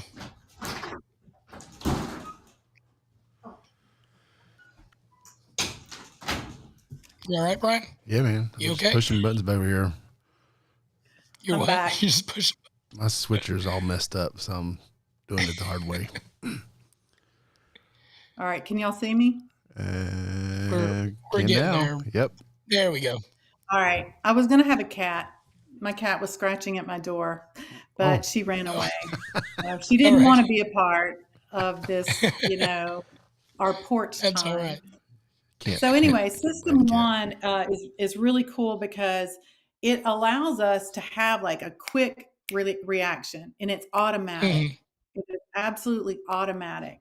So anytime you're encountered with someone and you see them, you're going to have a thought. Maybe a thought about their hair, like ooh, or their glasses, or something. Mhm. You're taking in all this information all the time um, through all of your senses, and you're just kind of doing that unconsciously. All right, again, without your permission, just kind of happening to you. Mhm. And Kahneman says this is effortless when we do this, and we are always, the reason this is happening is because we are constantly trying to make meaning of our world, right? Right. And we do this just automatically, taking in this Yeah. information. There's no doubt in the information that we take in, and this is really kind of where our stereotypes are born when we think about it. It is unfiltered. Now we have a Mhm. second system 2, that he refers to, and this system 2 is more active. This system definitely is thinking. It is definitely conscious, and we are engaged. This is an active Mhm. system. And it's just more explicit. It's intentional. And it's kind of the filter for that system 1 we were just talking about, Mm. if Okay. that makes some sense. And Yeah. much of our values are kind of housed in that system 2. All right. So if we Yeah. think about system 1, if I showed you that picture of that woman and she was angry, Mhm. you would know angry. As soon as you saw her, angry. That's registered. You won't Right. doubt yourself. Your values won't get involved. None of that. That happens with the system 2. And so, that what's important about these 2 different systems is how much time we're spending in each. So let me ask you all, I mean, if y'all were to guess, what do you guess as far as how much cognitive energy and how much time we spend in that system 2? Very thoughtful. It's very thoughtful, reflective thinking. Percentage wise, what percent do you all Mm. think we spend in that kind of system 2 thinking? Just throw out a guess. What do y'all think? It's Aaron, what do 1% you for think? me, probably. So What was that? it's 1% for me, I would say. So Brian. That's terrible. Give yourself more credit. Oh gosh, something really low. I don't know. 30%. That's See, good. These are I'm the good guesses. opposite. I'm thinking like higher, like 65 to 70%. Oh, that's sweet. That's Y'all, Brian is yeah. closer than either one of you. Aha. It's 2 to 5%. I feel like I was Whoa. being 2 to 5%. And that hurt my feelings so bad. I mean, that hit my ego pretty Wow. hard when I heard that. Mm. Absolutely. I know you were joking, but seriously, that's true for all of us. And Oh, yeah. probably if you have 5%, you're probably an expert in something. You know what I'm saying? Goodness. So we have to consider that, because we are constantly taking in this information from our Okay. social systems and our Yeah. structures and our environment, everything around us. And we can build that system one, that thinking, really kind of works out what's going on with no facts to base it on. Now, that's not to say that you can't get facts and incorporate it into that. Mm-hmm. Okay, so let me just provide one kind of example. Driving. When you first, are you all drivers of automobiles? Yes. Okay, so the first time you got behind the wheel of a car, the very first time, I don't care if you were 12 or 16, right? Or 21. But if the first time you got behind the wheel of the car, which of these systems were you engaged in by and large? What do you think? Oh, system 2 by far. Yeah. Very thoughtful. Right. I mean, you were paying attention to You're aware of everything. everything. Y'all, my knuckles were so white. They were whiter than they are. I mean, they're whiter than white. I had this big grin on my face when I was behind that wheel. And it wasn't because I was happy. I was terrified. Yeah. So explain to me how you could be so hyper engaged in system 2 when you first get behind the wheel of a car and you're training to drive. And then 2 weeks ago, I came home from uptown, pulled in my driveway, pulled in my garage, parked the car, looked up, and said, I don't know how I got here. Has it happened to y'all? Yeah. Yeah, Sure. absolutely. Yeah. Absolutely. It's crazy. It's almost like all of that practice, all of those years, decades of practice have then caused it to kind of integrate or drop down into that system 1 thinking, that habitual thing, that habitual kind of cognitive processing. Okay. So the reason we have system 1, the reason so much of our brain's resources are devoted to system 1 is for survival. Okay. Right. This goes way back. This is an old part of our brain. So we need this to survive, right? And we need it to get through our day for habits. Okay. Yeah. So we need to be, and we can't be thoughtful about everything. We wouldn't get, we'd never sleep. So it's really important. System 1 is huge. We would never want to get rid of system 1, even though our stereotypes are kind of born there. We wouldn't want to get rid of it because it keeps our species alive, and we like that. So we also have to know, and JT, it is good, and it can jump to conclusions. Yeah. It can absolutely jump to conclusions. It can see a person and say, oh, that boy is smarter, or oh, that person is stealing, or oh, that person is dangerous.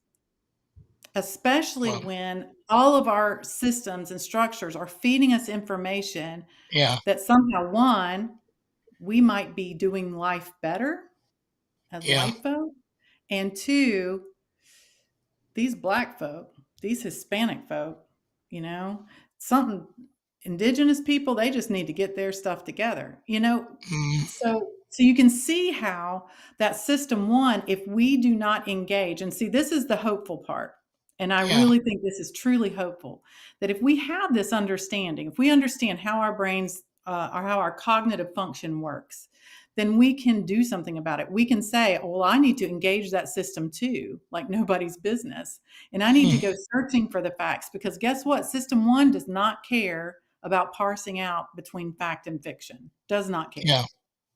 But system 2 might, if we engage it enough. So that's what I think is super hopeful about it, because we have the ability to change that. So I hope that gives some kind of helpfulness about, not biased directly, but kind of how our cognition works, right? Yeah. And a lot of people might say, well, Wendy, isn't it just an in-group preference? We're just white people like white people, and they're just more, they're cautious, maybe that's, they're just cautious about other people that aren't like them. But it's beyond that. What we see, in psychology, they have studied this well, it's, yes, there is an in-group preference, no question. That is true. We all have an in-group preference, no matter what group we're looking at, right?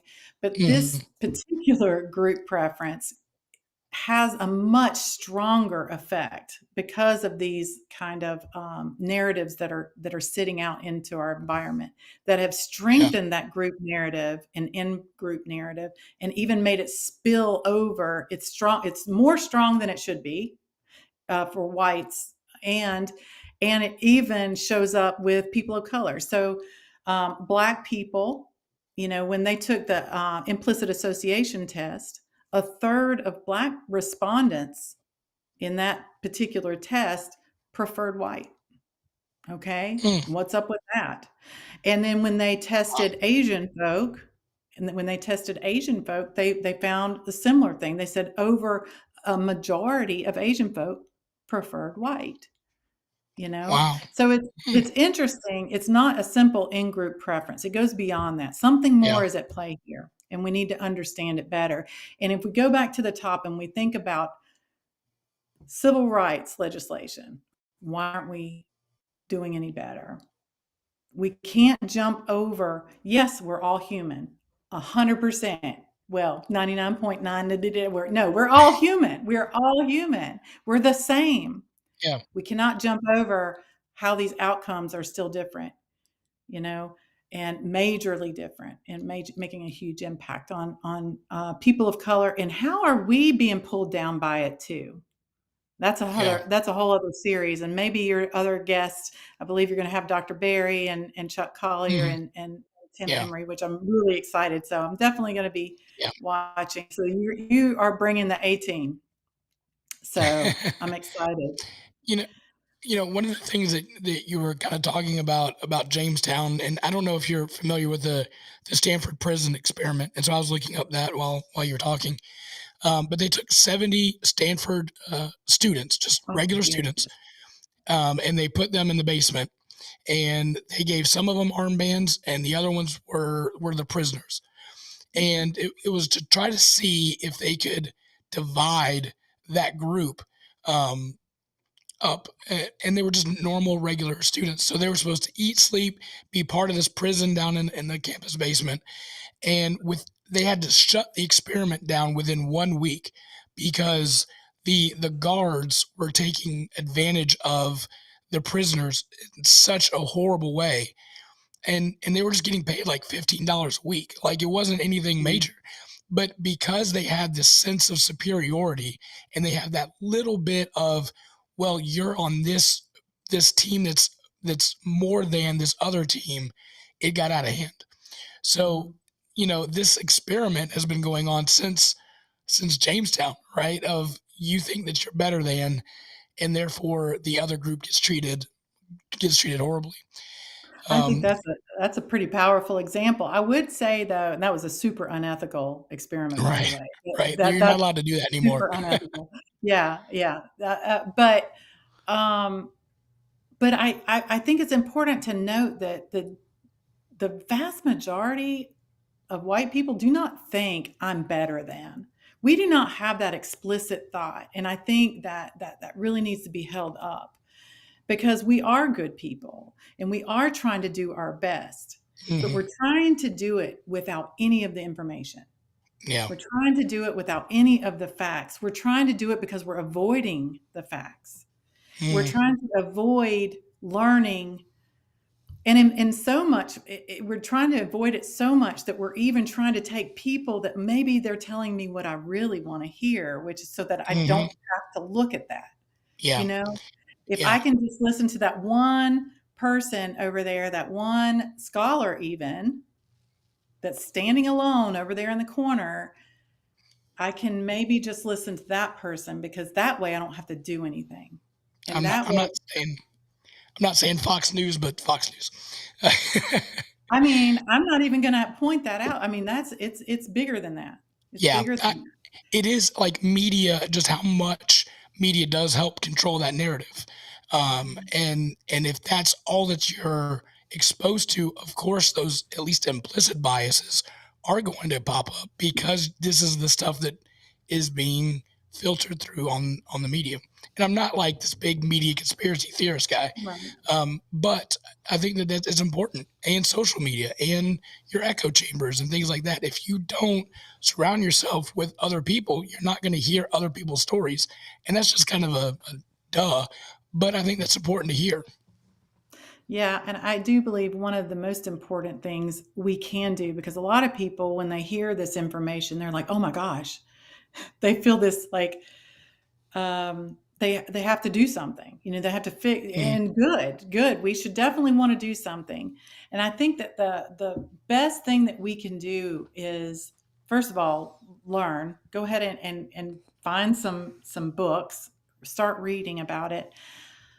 But really, something we can do before we ever read the first book is start looking for our bias. Because let me tell mm, you, it is there. And as sure. much as we want to deny it and say, "Oh, I'm a good person, I don't have bias," y'all, this is something. If you're human, you have bias. If Right. you have been Yeah. growing up in this country, you're going to, even if you're not growing up in the country, most likely you're getting our media. So you're still Yeah. you have an anti-black bias in a lot of ways. And that is by default, just from being Mm, alive in this space. And I hate to say that, but it is absolutely true. And yeah. if we start looking for it in the thoughts that we have and not pushing them down and back and denying them, if we look at them squarely as and it takes some courage, and then we start looking for evidence to see, was there a Yeah. good reason for that, or why did I have that feeling? I could definitely give you a story when I was and I know I'm keeping y'all long tonight, but a story No. when young Wendy, when I was this was maybe about 2 years ago when I was 25. Okay, so I am seriously, I was about 25, so it might have been a couple more years ago. But anyway, I remember I was in town in the small city that I lived, and I had to go pay a ticket. But you know, I am a good driver, but I did have to pay a ticket, and I had to go parallel park. And which, by the way, I am excellent at. I'm a very good parallel parker, and I'm parking. And as I'm parking, and this is well, I noticed out of my periphery two black men walking along the sidewalk together in the same direction. And in that moment, I see them coming by. I do the thing where I go clunk on Mm, my lot. And when I did that, it was almost like slow motion, because I knew as my hand is going down on the locks, because this was back in the day when the locks were up top and they all went down and they made that sound, right? clunk, Clunk. clunk. Yeah. And it's like slow motion, as my hand is going down, I'm thinking, what am I doing? It's like, what is going on? Yeah. What am I doing? Yeah. Because I knew in that moment, y'all, and I had to face this, and I had to have courage to face it. I knew in that moment, if those had been two white men walking down the sidewalk, also in khakis, also in their knit shirts, that I would not even done that. I would Yeah. not have had that reaction. My system one reaction. Hmm. All right. My unthinking, automatic, couldn't even stop it doing the Yeah. slow motion thing. Mm, Y'all, this can affect our behaviors and influence our decisions, yeah. without us even Absolutely. thinking. And if we bury our head and say, oh, well, because guess what? System two can be a little lazy sometimes too. And it can just affirm our system one. It can just Absolutely. justify our Yeah. system one.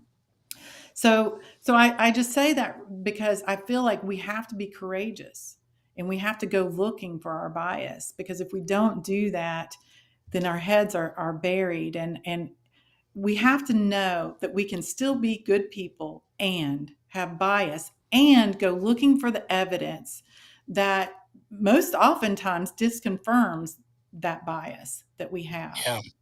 Mm, So that's good stuff. my bias was that black men were dangerous. Boom, lock the doors, right? Yeah. And it did not match my values. So that's another important thing. This system one thought and this system one behavior did not match my values, because that's held in system two. So Yeah. Mm. Yeah. Wendy, that's good stuff. I think, isn't there a quiz on implicit bias that you have? Sure. It kind of, parses out your preferences. Yeah. And it definitely, absolutely. I can give you that link as well. So implicit association test was a Harvard University did that. And it's, actually, I have the author, Mazarin Banaji and Anthony Greenwald wrote this book, Blind Spot. Oh, I'm sorry. I'm not good at You're this, good. y'all. You got it. It's a really good book. Also, Daniel Kahneman is a slog. Like I said, it's very thick. But if you're interested in psychology and really, really want to understand that better, I think it's a fantastic book. Okay. Also, another book on bias, if we're interested. I have not read this book. I literally just got it. Is by Jennifer Eberhardt. I understand it's very, very good. I know a number of people that have read it and love it. So, Okay. Well, we'll have all those links and stuff on our website. Wendy, I really appreciate you taking the time to help us understand. I think it's beneficial. I think, like as you said, we're going to continue the conversation with some wonderful guests. You are a wonderful guest. So thank you for being brave and courageous to come on our show and tell us some of the history of that and our implicit bias and how that affects our daily life. So thank you so much for coming on.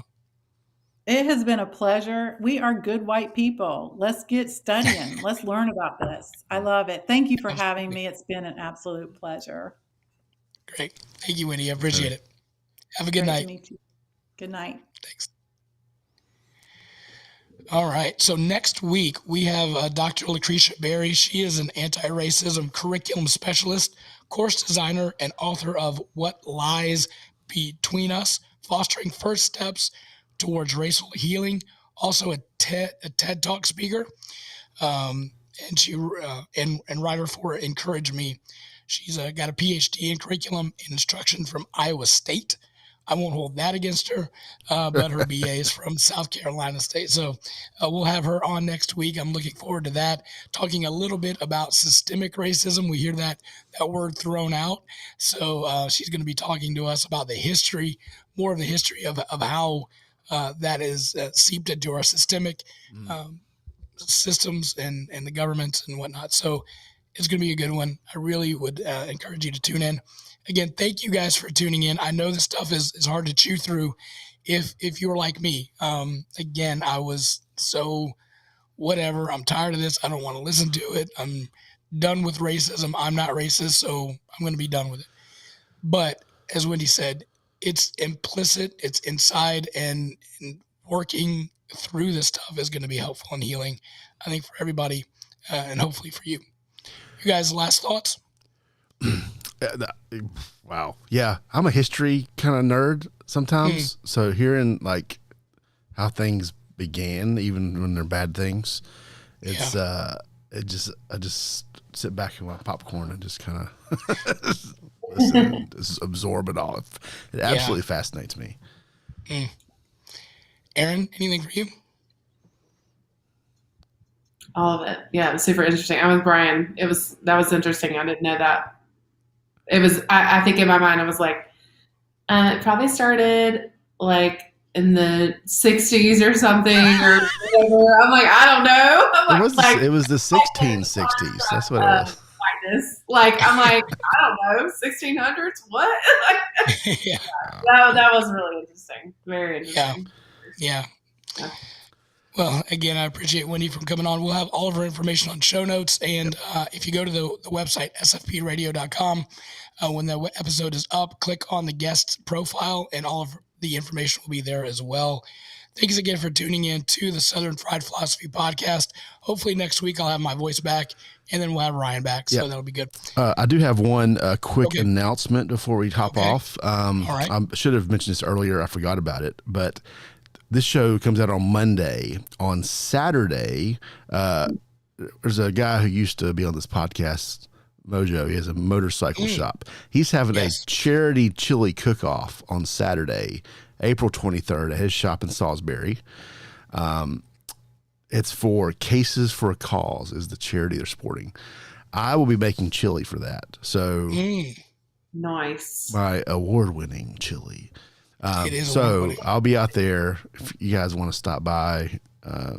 If you want to make chili, you can probably contact Blue Collar and get set up for that. But there's prizes and there's chili samples, and then there's some something about adult beverages here. So, Okay. guys, Nice. if you're free next Saturday or this Saturday, as you're listening to this, come the 23rd, 12 o'clock, Blue Collar Cycle Shop. Perfect. 12 Awesome. to whenever is what this ad says. So And vote for Brian if there's a People's Choice Award. only if it's the good. I don't want you to lie. There's a People's Choice. There's 3 positions: first place, first loser, second loser, and People's Choice. Nice. That sounds like Mojo. Classic Mojo. That's right. Yeah. All right, guys. Thanks again for tuning in to the Southern Fried Philosophy Podcast. And as always, keep looking up.